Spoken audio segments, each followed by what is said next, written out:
नमस्कार पाठकों, मैं संध्या के साथ में आपका बहुत बहुत स्वागत करती हूँ। आज मैं जिस किताब की कहानी आपके सामने लेकर आई हूँ उसका नाम है dark horse. Dark horse Nilotpal Mrinal की लिखी हुई कहानी है। किताब है जो कि उन्होंने 9 दिन में लिखकर कंप्लीट कर दी थी। इस किताब को साहित्य अकादमी युवा पुरस्कार से सम्मानित किया गया है। मृणाल ने ये किताब उन लाखों हजारों स्टूडेंट्स को समर्पित की है, छात्र छात्राओं को समर्पित की है जो हर साल दिल्ली के मुखर्जी नगर आते हैं IAS बनने का सपना लिए हुए यूपीएससी की तैयारी करने के लिए। मृणाल ने ये किताब, जैसे कि मैं बताया, सिर्फ 9 दिन में कंप्लीट कर दी थी और वो एक प्लेटफॉर्म पर उन्होंने ये भी बताया कि कैसे सोशल मीडिया ने इस किताब को छापने में उनकी बहुत मदद की है। तो आप भी सोशल मीडिया का इस्तेमाल अच्छी चीजों के लिए कर सकते हैं।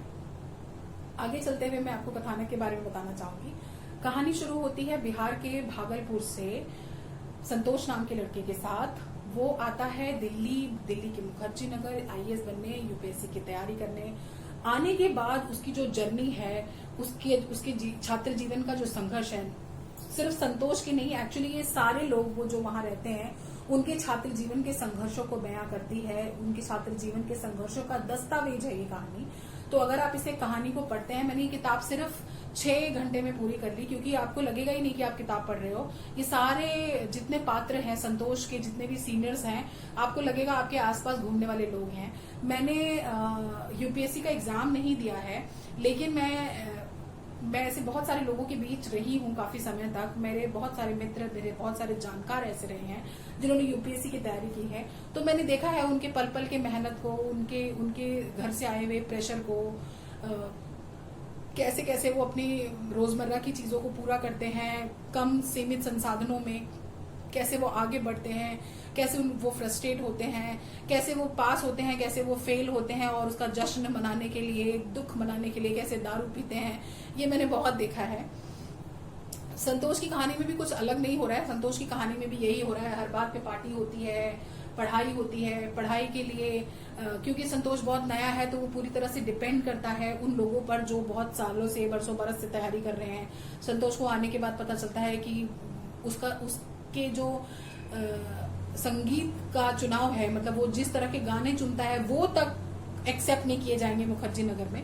तो मतलब संतोष को कहीं ना कहीं एक इन्फ्योरिटी का एहसास होता है दिल्ली पहुंचने के बाद, कि जिन चीजों के लिए वो गांव में बड़े रुतबे के साथ कहते हैं, वही उन चीजों का दिल्ली में कोई भी महत्व नहीं है। ये कहानी कहीं कहीं आपको बहुत हंसाती है कि वो एक जगह अपनी मूछें मतलब खुद से ही साफ कर रहा होता है। जिन मूछों को गांव में ताव दिया जाता है, या मतलब ऐसे यूपी बिहार जैसे प्रदेशों में बहुत मूछों के नाम पर, नाक के नाम पर कितना झगड़ा हो जाता है, और वो उसको यहाँ सिंपली एक अच्छा दिखने के लिए, यंग दिखने के लिए, या किसी को इम्प्रेस करने के लिए काट देता है, सिर्फ इसलिए कि उसने किसी को देखा है और उसको लगता है कि जीने का यही एक तरीका है। तो इसीलिए वो ऐसे हरकतें करता हुआ बीच बीच में नजर आ जाता है। जैसे कि मैंने कहा, कहानी के सभी पात्र आपको लगेगा आपके आसपास घूम रहे हैं। तो जब किताब में प्रीलिम्स का रिजल्ट आएगा तो आपका दिल थम जाएगा जब कोई जानकार, कोई पात्र फोन नहीं उठाएगा। तो ये कहानी आपको डराती है, ये कहानी आपकी आंखें गीली करती है। ये कहानी का जो अंत है उसमें बस आपकी सांसें थम जाती है। कहानी का मैं आपको अंत तो नहीं बताऊंगी, क्योंकि मैं चाहती हूँ कि आप ये कहानी पढ़ें। ये बहुत ही व्यवहारिक भाषा में लिखा हुआ उपन्यास है। बहुत ही सादगी से लिखा हुआ उपन्यास है। इसकी भाषा बहुत सरल है, बहुत व्यवहारिक है, बहुत आंचलिक शब्दों का भी प्रयोग इसमें हुआ है। इसकी सबसे अच्छी बात यही है कि लेखक ने कहीं भी किसी पात्र को रोका नहीं है। वो जो भी भाषा इस्तेमाल करना चाहते हैं उन्होंने वो भाषा इस्तेमाल की है। कहानी आगे बढ़ती रहती है। बीच में सारा संघर्ष दिखाया गया है, और आगे कहानी का जो अंतिम छोर आता है वो ऐसे आता है कि 2 बार प्रीलिम्स देने के बाद संतोष फेल हो चुका होता है और उसके पिता उसे घर वापस बुला रहे होते हैं, क्योंकि उन्हें लगता है कि अब वो उसका खर्चा नहीं उठा पाएंगे। संतोष को कहीं ना कहीं इस बात को, संतोष ने बहुत मेहनत की होती है, ऐसा नहीं है कि वो चकाचौंध में खो गया होता है। संतोष ने बहुत सेकंड प्रीलिम्स के एग्जाम में बड़ी मेहनत की होती है, लेकिन जब उसका नहीं होता है तो वो बहुत टूट जाता है और वो बहुत फ्रस्ट्रेट हो जाता है। लेकिन इसके बाद वो पूरी तैयारी के साथ, मतलब पूरी जोरदार तैयारी करता है, और तैयारी के बाद जब तीसरे प्रीलिम्स का एग्जाम का रिजल्ट आता है तो वो गायब हो जाता है।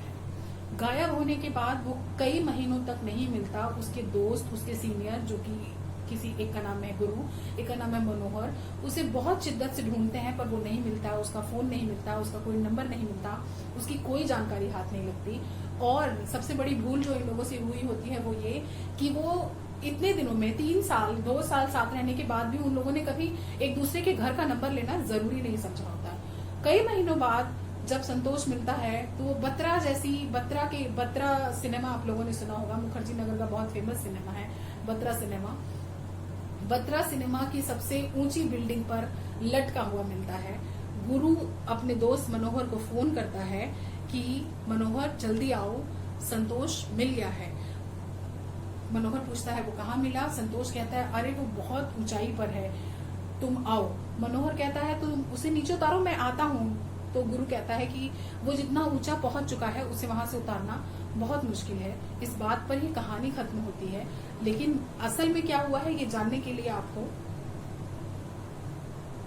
किताब पढ़नी पड़ेगी। इस किताब में लेखक ने बहुत सारे मुद्दे उठाए हैं। इस किताब में एक मुद्दा जो कि मैं आपको बताना चाहती हूँ कि एक तो भाषा, मैंने आपको बताया बड़ी फ्लो में चलती है, भाषा के लिए कुछ मतलब कोई भाषा पर कोई रोक टोक नहीं की गई है। एक बात है इसमें जो कि बहुत इंपॉर्टेंट है, वो है शिक्षा का बाजारीकरण। जब संतोष इस शहर में पहुंचता है तो वो बस कोचिंग के लिए ही दिल्ली आते हैं लोग, कोचिंग के लिए ही दिल्ली और इलाहाबाद जैसी जगह में लोग जाते हैं। तो जब वो जाता है तो वो देखता है कि भाई यहाँ तो भरमार लगी हुई है, शिक्षा को लोगों ने बाजारवाद में तब्दील कर दिया है। हर जगह हर बंदे का दावा यही है कि वो आपको आईएएस बना देगा, वो आपका पेपर पास करा देगा। तो वो इसी तरह एक कोचिंग में जाता है। कोचिंग में वो मतलब वहाँ पे एक बहुत खूबसूरत सी महिला बैठी हुई है और उस महिला ने जो उसको सजेस्ट किया वो उस तरह के सब्जेक्ट ले लेता है, वो उस पूरी फीस भर देता है। तो ये वो चकाचौंध है जिससे संतोष प्रभावित होता है, लेकिन अगले साल इन सारी चीजों से उभर जाता है। तो पहला मुद्दा जो लेखक ने उठाया है वो है शिक्षा का बाजारीकरण। दूसरा मुद्दा जो आप देख पाएंगे वो है ग्रामीण परिवेश की अपनी आर्थिक क्षमताएं और अक्षमताएं। क्यों एक यूपी बिहार का लड़का या हिंदी परिपाटी का लड़का दिल्ली में आईएएस ऑफिसर बनने की तैयारी करता है, ये आपको इस किताब में देखने को मिल जाएगा। इस किताब में एक बहुत भारी मुद्दा और उठाया गया है और वो है प्रॉपर्टी डीलर्स की मनमानी। एक बंदा जब प्रॉपर्टी डीलर के पास पहुंचता है अपने लिए रूम ढूंढने, तो वो उसे किस कदर तंग करते हैं या वो उसे किस तरह बलि का बकरा बनाने की कोशिश करते हैं, वो आपको इस किताब में देखने को मिल जाएगा। एक चीज और जो इस किताब में उठी है वो है वो टूर्स एंड ट्रेवलर्स वाले जो किसी तत्कालीन परिस्थिति का बहुत अच्छे से फायदा उठाते हैं। वो ये भी नहीं सोचते हैं कि वो छात्र छात्राएं पढ़ने के लिए आए हैं, वो इस बात का भी ध्यान नहीं देते हैं। उसके बाद एक बहुत इंपॉर्टेंट मुद्दा जो इसमें देखने को मिलता है वो है हिंदी और अंग्रेजी का वर्गीकरण। जो अंग्रेजी बोल लेता है, जो अंग्रेजी मीडियम का स्टूडेंट है, वो अपने आप को हिंदी मीडियम के स्टूडेंट से पता नहीं क्यों और किस बेस पर बहुत श्रेष्ठ समझता है। इसकी एक अच्छी खासी बहस है इसमें, आप इसे देख पाएंगे। और एक कहानी और एक बात जो लेखक ने कही है इसमें वो है सामाजिक सम्मान और दायित्व, प्रेशर। कैसे एक लड़का गांव से निकल के आईएएस बनने आ जाता है और सारे गांव की नजरें उसके ऊपर टिक जाती हैं, ये उसके बारे में उस मुद्दे को भी बयां करती है।